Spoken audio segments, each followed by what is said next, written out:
I'm Ryan, one of the elders at New Vintage Church, and welcome to In Motion week number 5.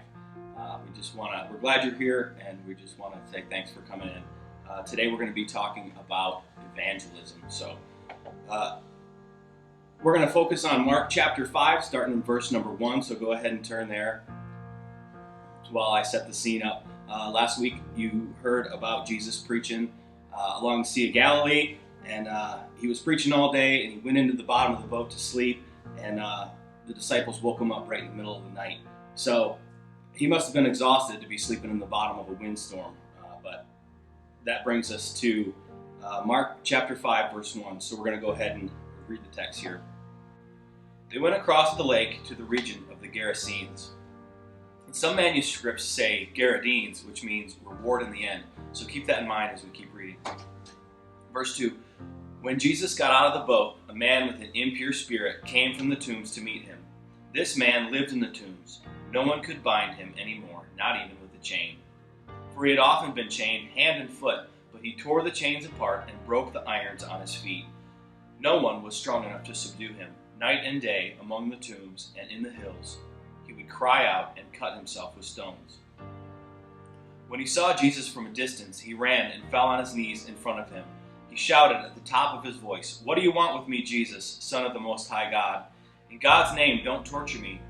For Jesus had said to him, "Come out of this man, you impure spirit." When Jesus asked him, "What is your name?" "My name is Legion," he replied, "for we are many." And he begged Jesus again and again not to send him out of the area. A large herd of pigs was feeding in a nearby hillside.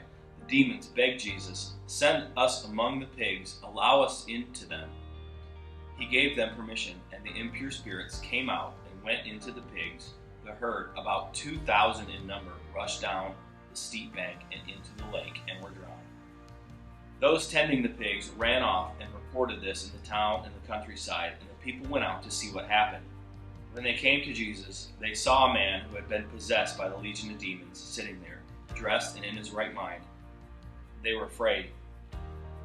And those who seen it told people what had happened to the demon-possessed man, and told about the pigs as well. Then the people began to plead with Jesus to leave the region. As Jesus was getting into the boat, the man who had been demon-possessed begged to go with him. Jesus didn't let him. "Go home, tell your own people, and tell them how much the Lord has done for you, and how he has had mercy on you." So the man went away and began to tell the Decapolis how much Jesus had done for him, and all the people were amazed. Let me just repeat that last bit. The man went away and began to tell how much Jesus had done for him, and all the people were amazed.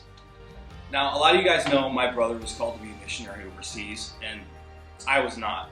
I was called to go home and tell your own people how much the Lord has done for you. Go home, go to your work, go to the bank, and tell your own people.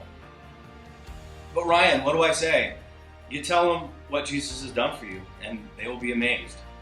You tell them what Jesus has done in your life, and there will be Geradenes, reward in the end.